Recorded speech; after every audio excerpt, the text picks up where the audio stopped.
Friends మీరు నమ్ముతారా, ఈ కార్ యొక్క టైర్స్ ఇప్పటి వరకు 50,000 కిలోమీటర్స్ అయితే తిరిగాయి. ఇంకా గ్రిప్ అనేది చాలా ఉంది. ఈజీగా ఒక 10 నుంచి ఒక 15,000 అయితే తిప్పవచ్చు ఈజీగా. సో ఇలా నాకు ఎన్ని రోజులు ఎక్కువగా లైఫ్ వస్తానికి గల కారణం, నేను తూచా తప్పకుండా ఎయిర్ ప్రెషర్ అనేది కరెక్ట్గా మెయింటైన్ చేస్తూ వీల్ బ్యాలెన్సింగ్ అలైన్మెంటు ఇలా మెయింటెనెన్స్ కరెక్ట్గా ఉండడం వల్ల ఇలా జరిగింది.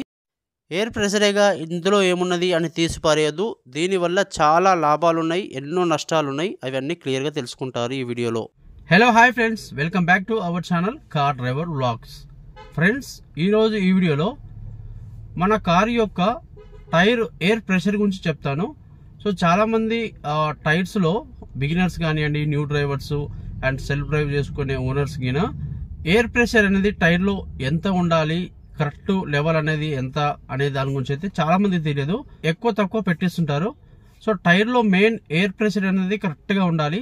సో ఎక్కువ కావడం వల్ల టైర్లో గాలి ఎక్కువ పెట్టడం వల్ల ఎలాంటి నష్టాలు జరుగుతున్నాయి, అండ్ కరెక్ట్గా మనం టైర్లో ఎయిర్ ప్రెషర్ అనేది కరెక్ట్గా మెయింటైన్ చేస్తే ఎలాంటి లాభాలు కలుగుతాయో క్లియర్గా టోటల్గా టైర్ ప్రెషర్ గురించి నేను టోటల్ ట్యూటోరియల్ ఈ వీడియోలో మీకు క్లియర్గా ఎక్స్ప్లెయిన్ చేస్తాను.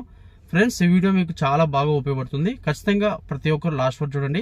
అదేవిధంగా మన వీడియో నచ్చితే ప్లీజ్ కంపల్సరీ లైక్ చేయండి, షేర్ చేయండి, మన ఛానల్ని సబ్స్క్రైబ్ చేసుకోండి. ఇక మనం లేట్ చేయకుండా వీడియోలోకి వెళ్ళిపోదాం.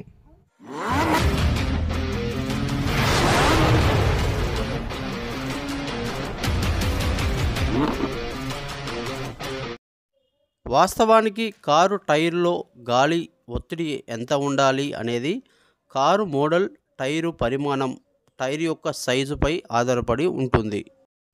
ఇక్కడ మనం ఒక విషయం గమనించుకోవాలి, ప్రతి ఒక్క కారుకి ఎయిర్ ప్రెషర్ అనేది సేమ్గా ఉండదు. కారు యొక్క పరిమాణం, టైర్ యొక్క సైజు పరిమాణంపై ఆధారపడి ఉంటుంది. ఏ కారుకి ఎంత ఎయిర్ ప్రెషర్ కొట్టించాలి అనే దాని గురించి ప్రతి ఒక్క కారు యజమాని మాన్యువల్ బుక్లో ఉంటుంది. ప్రతి ఒక్క కారుకి ఒక మాన్యువల్ బుక్ ఉంటుంది. అందులో క్లియర్గా మీరు చూసారంటే ఖచ్చితంగా మీకు ఎయిర్ ప్రెషర్ అనేది ఈ కారులో మన కారులో ఎంత కొట్టించాలి అనేది తెలుస్తుంది అన్నట్టు. అండ్ అదేవిధంగా డ్రైవర్ డోర్ దగ్గర ఈ కారుకి ఎంత గాలి కొట్టించాలి అనే దాని గురించి క్లియర్గా ఒక స్టిక్కర్ ఉంటుంది. అది చాలామందికి తెలియదు, గమనించరు, కొంతమందికి తెలుస్తుంది.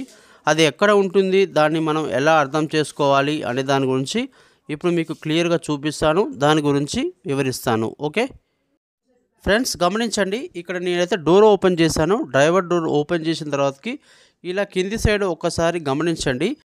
ఇక్కడ మీకు ఒక స్టిక్కర్ కనిపిస్తుంది కదా, ఇదే విధంగా ప్రతి ఒక్క కారులో ఖచ్చితంగా డ్రైవర్ డోర్ ఓపెన్ చేసిన తర్వాతకి ఇక్కడ లాక్ దగ్గర గమనిస్తే ఖచ్చితంగా ప్రతి ఒక్క కారుకి ఉంటుంది అన్నట్టు. ఆ కారుకి మనం ఎయిర్ ప్రెషర్ ఎంత కొట్టించాలి, ఆ కారు యొక్క టైరు ఏ సైజు ఉంది, ముందు టైర్లో ఎంత గాలి కొట్టించాలి, వెనక టైర్లో ఎంత గాలి కొట్టించాలి, కార్లో డ్రైవర్తో కలిపి 3 మెంబర్స్ ఉంటే ఎంత కొట్టించాలి, కార్ మొత్తం ఫుల్గా 5 మెంబర్స్ ఆర్ 7 మెంబర్స్ ఉన్నప్పుడు ఎయిర్ ప్రెషర్ అనేది ఎంత ఉండాలి అనే దాని గురించి క్లియర్గా ఇక్కడైతే మనకు మెన్షన్ చేస్తారు.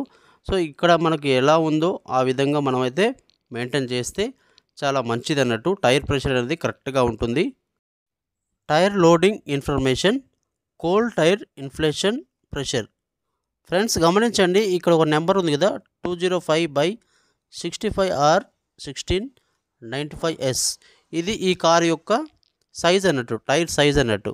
సో ఇక్కడ కింద గమనించండి, ఇక్కడ బార్ KPA PSI అంటే pound force per square inch. గమనించండి ఇక్కడ 2.3 230 కింద 33 ఉంది చూడండి. సో ఇక్కడ కార్లో మనకు ముందు వెనుక 2 లేదా 3 ఉన్నప్పుడు యావరేజ్గా 230 కిలోలు ఉంటుంది. సో ఇంత వెయిట్ ఉన్నప్పుడు 33 పెట్టించాలి అని దీని అర్థం అన్నట్టు. ఇక్కడ బ్యాక్ సైడ్ ఉన్న ఇమేజ్ గమనించండి, 2.3 2.5 230 అండ్ 250. సో కార్లో SUV కనుక ఒక 5 నుంచి 7 మెంబర్స్ ఉన్నట్టయితే 35 పెట్టించాలి అని దీని అర్థం అన్నట్టు. సో మనం సింపుల్గా 4 టైర్లు యావరేజ్గా SUV అయితే, పెద్ద కార్ అయితే 35 పెట్టిస్తే సరిపోతుంది. సపోజ్ మీది ఒక చిన్న కార్ అనుకోండి, అక్కడ మీకు KPA PSI 230 ఉందనుకోండి, అక్కడ మీరు 33 పెట్టించండి air pressure. And suppose 220 KPA ఉందనుకోండి 32, సపోజ్ మీది ఒక పెద్ద కార్ అనుకోండి, బాగా ఎస్యూవి పెద్ద మోడల్ కార్ అయితే అక్కడ మీకు కేపీఏ 300 ఉన్నట్టయితే 50 పెట్టించాలి. ఎయిర్ ప్రెషర్ అనేది ఇలా పెట్టిస్తే కరెక్ట్గా ఉంటుంది. ఇక్కడ మన కార్ యొక్క సైజు, టైర్ యొక్క సైజు బట్టి మనం ఎంత పెట్టించాలి అనేది క్లియర్గా ఈ స్టిక్కర్ ద్వారా 100% తెలుసుకోవచ్చు. టైరులో సరైన ఎయిర్ ప్రెషర్ మెయింటైన్ చేయడం వల్ల కలిగే లాభాలేంటో ఇప్పుడు చూద్దాం. నెంబర్ 1, సరైన గాలి పీడనం టైరు లైఫ్ని పెంచుతుంది. నెంబర్ 2, మంచి మైలేజ్ని అందిస్తుంది. 3, మెరుగైన స్థిరత్వాన్ని అందిస్తుంది. 4, మంచి బ్రేకింగ్ సిస్టమ్ను అందిస్తుంది. 5, ప్రమాద అవకాశాలను తగ్గిస్తుంది. నెంబర్ 6, కారు స్టీరింగ్ హ్యాండ్లింగ్ బాగా ఉంటుంది. 7, కారు యొక్క సస్పెన్షన్ మెరుగుగా ఉంటుంది. 8, మనం డ్రైవింగ్ చేస్తున్నప్పుడు రోడ్డు మీద గ్రిప్ అనేది చాలా బాగా ఉంటుంది. 8, ఇవన్నీ మెయింటైన్ చేయడం వల్ల ఖచ్చితంగా మనం ఎంతగానో ఆదా చేయవచ్చు అన్నట్టు. ఇక మనం నష్టాల గురించి ఆలోచించినట్టయితే ఇవన్నిటికీ వ్యతిరేకం. మైలేజ్ పడిపోతుంది, టైర్ అనేది తొందరగా అరిగిపోతుంది, మంచి బ్రేకింగ్ అయితే మంచిగా పడదు, ప్రమాదాలు ఎక్కువ జరిగే అవకాశం ఉంటుంది. కారు యొక్క స్టీరింగ్ అనేది కంట్రోలింగ్ సరిగా ఉండదు, రైట్కు లెఫ్ట్కు గుంజుతూ ఉంటుంది. కారు యొక్క సస్పెన్షన్ అనేది తొందరగా పాడైపోతుంది, రోడ్డు మీద గ్రిప్ అనేది సరిగా టైర్ అనేది పట్టదు. సో ఇవన్నీ ఇలా అనేక రకాలుగా నష్టాలు అయితే కలుగుతాయి. దీని ద్వారా డబ్బు అనేది అనవసరంగా ఖర్చు చేయాల్సి ఉంటుంది. మీరు ఎప్పుడైనా సరే టైర్లో మీరు గాలి కొట్టించాలంటే డిజిటల్ మీటర్ ఉంటుంది కదా, డిజిటల్ మీటర్ ఉన్న దగ్గర కొట్టించండి. సో మీరు ఎలాగో పెట్రోల్ కానీ డీజిల్ కానీ ఫిల్ చేసుకుంటానికి మనకు పెట్రోల్ బంకులు వెళ్ళినప్పుడు ఎలాగో మనకు ఫ్రీ ఉంటుంది, ఎయిర్ అనేది ఫ్రీ. డీజిల్ పెట్రోల్ కొట్టించినప్పుడు ఖచ్చితంగా ఫ్రీ ఉంటుంది. సో మనం ఇవ్వాలనుకుంటే ఒక 10 రూపీస్ ఇచ్చినా కొట్టేస్తారు. సో డిజిటల్ మీటర్ ఉన్న దగ్గర కొట్టించండి. అక్కడ డిజిటల్ మీటర్ ఉన్న దగ్గర కొట్టించడం వల్ల ఎయిర్ అనేది కరెక్ట్గా పాయింట్స్లలో చూపిస్తుంది. మనకు కరెక్ట్గా ప్రెషర్ అనేది టైర్లో కరెక్ట్గా పెడతారు ఎయిర్. సో అది కాకుండా మధ్యలో ఒక రోడ్ ఏమటి కొంచెం పంచర్ షాపులు ఉంటాయి, ఈ డిజిటల్ మీటర్ ఉండదు. డిజిటల్ మీటర్ కాకుండా ఇట్లా హ్యాండ్తో పెట్టి చూస్తుంటారు, అక్కడ లెవెల్ చూపిస్తుంటుంది, అక్కడ కరెక్ట్ ఉండదు. వాళ్ళకి అంత పర్ఫెక్ట్గా చూడరు, కొంచెం ఎక్కువ ఉంటుంది, అక్కడ ఖచ్చితంగా ఎక్కువ ఉంటుంది. ఆ మిషన్లో తెలియదు మనకు. డిజిటల్ మీటర్లు అయితే కరెక్ట్గా తెలుస్తుంది. సో ఖచ్చితంగా ప్రతి ఒక్కరు డిజిటల్ మీటర్ ఉన్న దగ్గర ఎయిర్ అనేది ఫిల్ చేసుకోండి.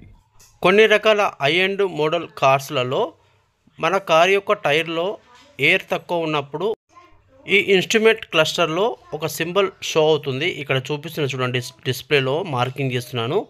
ఈ సింబల్ వచ్చేసి ఎయిర్ ప్రెషర్ లో ఉన్నప్పుడు ఇది వస్తుంది. ఇది వచ్చినప్పుడు వెంటనే ఎయిర్ ప్రెషర్ అనేది కొట్టించాలి. ఫ్రెండ్స్ గమనించండి, నేను ఇక్కడ 35 అయితే పెట్టిస్తాను ఎల్లప్పుడూ. సో ఇది ఎస్యూవి ఇన్నోవా క్రిస్టా, పిఎస్ఐ 230 నుంచి 250 ఉంటుంది. అప్పుడప్పుడు 3 కూర్చుంటారు, 4, 5, 7 మెంబర్ వరకు అయితే కూర్చోవచ్చు కదా. అందు గురించి నేను యావరేజ్గా 4 టైర్లు సేమ్ సమానంగా ఎప్పుడైనా సరే నేను 35 కంటే ఒక్క పాయింట్కి ఎక్కువ పెట్టించాను. సో ఇలా ఖచ్చితంగా ప్రతి ఒక్కరు మీది ఎస్యూవి అయితే 35 పెట్టించండి, సరిపోతుంది. లేదు మీది చిన్న కారు, మామూలు చిన్న కారు సెడాన్ అయితే 32 ఆర్ 33 ఎనఫ్. మీకు తెలుస్తుంది క్లియర్గా. మీ కారు యొక్క స్టిక్కర్, పిఎస్ఏ స్టిక్కర్ ఉంటుందిగా, ఎయిర్ ప్రెషర్ మానిటర్ స్టిక్కరు నేను చూపించాను కదా, ఆ విధంగా మీరు అందులో ఎట్లా ఉంటే అట్లా పెట్టించండి. 32 ఆర్ 33 చిన్న వెహికల్స్ అయితే, పెద్ద వెహికల్స్ అయితే 35 సరిపోతుంది. ఈ విధంగా పెట్టించడం వల్ల చాలా మంచిగా ఉంటుంది ఫ్రెండ్స్. టైర్ లైఫ్ అనేది చాలా విపరీతంగా పెరిగిపోతుంది. ఖచ్చితంగా చెప్తున్నాను, 100% బాగా ఉంటుంది. టైర్ లైఫ్ మంచిగా ఉంటుంది, గ్రిప్ బాగుంటుంది, స్టీరింగ్ హ్యాండ్లింగ్ బాగా ఉంటుంది. మనం డ్రైవింగ్ చేసినప్పుడు స్టీరింగ్ కంట్రోల్ బాగా జరుగుతుంది, మైలేజ్ పెరుగుతుంది, టైర్స్ అనేది బాగా ఎక్కువ కాలం వస్తాయి. ఇలా ప్రతి ఒక్కటి చాలా మంచి జరుగుతుంది అన్నట్టు.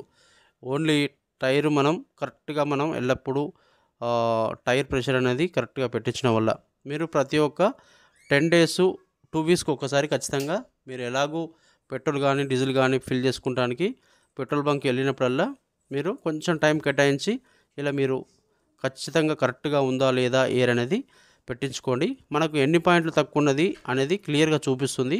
ఆ విధంగా మనం పెట్టిస్తే సరిపోతుంది. ఓకే ఫ్రెండ్స్, ఇది ఈరోజు వీడియో. కార్ టైర్ యొక్క ఎయిర్ ప్రెషర్ గురించి చెప్పాను. సో మీకు వీడియో ఎలా అనిపించింది అనే దాని గురించి ఖచ్చితంగా కామెంట్ చేయండి. అదేవిధంగా మన వీడియో నచ్చినట్టయితే ప్లీజ్ కంపల్సరీ లైక్ చేయండి, షేర్ చేయండి, మన ఛానల్ని సబ్స్క్రైబ్ చేసుకోండి. Thanks for watching my video. Thank you so much. Good bye.